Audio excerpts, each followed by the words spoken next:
Olá, você está no canal Vara História.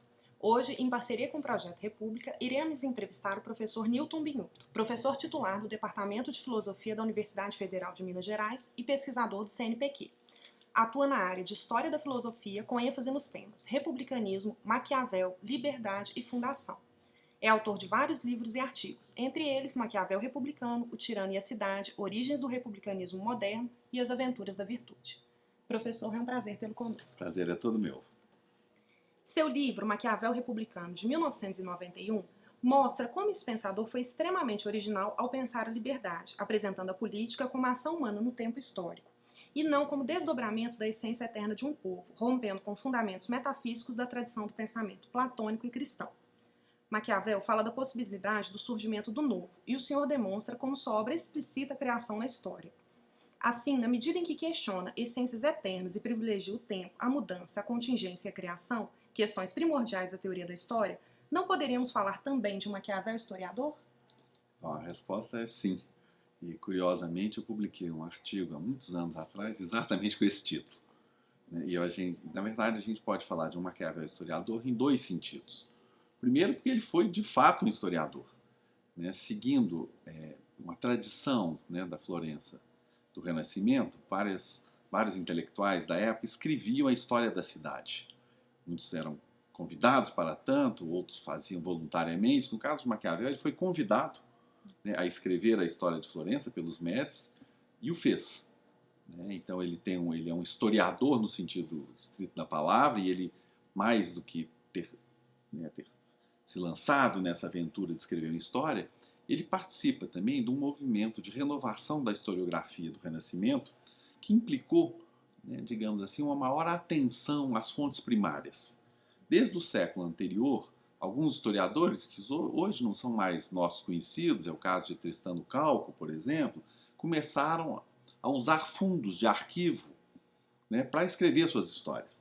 E Maquiavel, embora não tenha se servido largamente desse recurso, ele já se serviu de fundos que hoje nós chamaríamos de arquivo, e metodologicamente ele passou, inclusive, a pensar a história não mais como ela era posta, antigamente, como uma história que educa, mas ele passou a escrever a história um pouco próxima daquela que nós conhecemos na modernidade, que, portanto, alterou de fato o que era a historiografia do seu período. Então, num sentido estrito, nós podemos sim falar de um Maquiavel historiador. Mas nós podemos também falar no Maquiavel que comercia com a história de uma outra maneira. Lá no começo do Príncipe, por exemplo, ele diz que ele tinha duas fontes para escrever. A primeira fonte era o que ele chamava da experiência moderna, e a outra a história. A experiência moderna vinha do fato de que ele, Maquiavel, havia sido um funcionário da República de Florença. Um funcionário ativo, de fato, um funcionário que se meteu em vários assuntos diplomáticos, internos, enfim, um funcionário público tradicional. Inclusive, um pouco de brincadeira, mas ele ficou muito triste quando, da queda da República, Florentina, ele perde o seu emprego de funcionário. E a partir daí que ele começa, de fato, a escrever suas grandes obras. Mas a segunda fonte, na verdade, para o seu pensamento é justamente a história. Porque, como você sublinhou na questão, querendo se distanciar de uma tradição metafísica, querendo responder, como ele diz lá no 15º capítulo do Príncipe, à verdade efetiva das coisas, ótimo, a verdade efetiva das coisas é um guia para o seu pensamento. Mas onde encontrá-la? Então nós podemos encontrar na experiência, diz ele, do tempo presente, tal como ele o compreendia, e na história, porque a história é para ele um campo de experiência. E não se trata aqui de cair no engodo de uma história fatual, realista, no sentido banal do termo. Ele sabe que a história é um lugar de meditação. E é por isso, inclusive, que no livro posterior ao Príncipe dele, os discursos sobre a primeira década de Tito Livio, num determinado momento ele diz, atenção, os historiadores também mentem. Sobretudo, eles contam com muita frequência a história dos vencedores de tal maneira que vai parecer ao leitor que os vencedores tinham uma habilidade especial e que os vencidos eram ainda maiores. Então isso fazia com que a história fosse para Maquiavel o campo de experiência por excelência, mas o campo de experiência da reflexão. Então não se trata também de transformar a história numa metafísica, mas ao contrário, num campo de um saber sobre o qual eu medito. Professor, muitos de seus estudos privilegiam fortemente aspectos históricos do pensamento filosófico, com o mais recente, As Aventuras da Virtude, publicado em 2010. Quais seriam as proximidades e as distâncias entre essas duas disciplinas? Bom, eu acho que as distâncias são mais fáceis, né, de serem encontradas. Eu prefiro sublinhar a importância, digamos assim, do terreno em comum que elas possuem.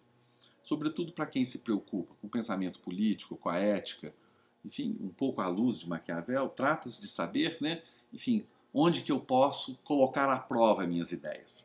Porque eu acho que um risco que a filosofia corre, sobretudo a filosofia política, a filosofia social, a ética, é de perder de vista sobre o que ela está falando.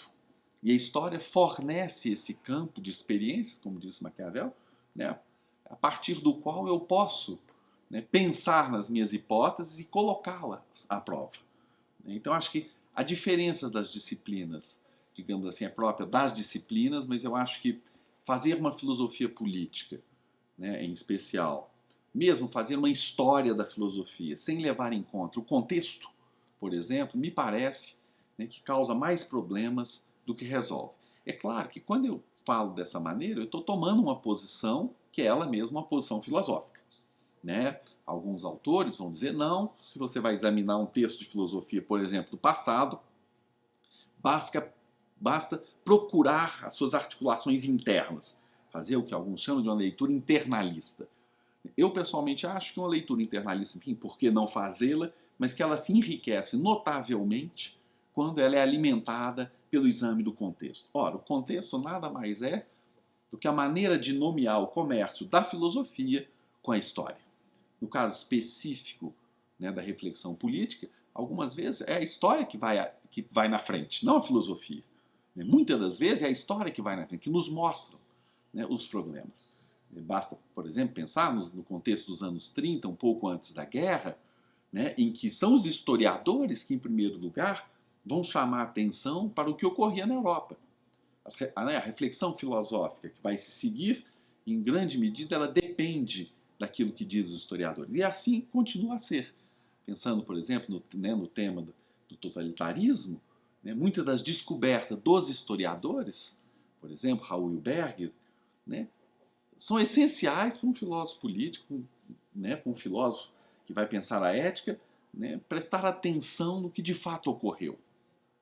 Porque eu acho que isso nos ajuda enormemente, a nós, da filosofia, a fugir do que poderia ser essa espécie de armadilha do pensamento abstrato.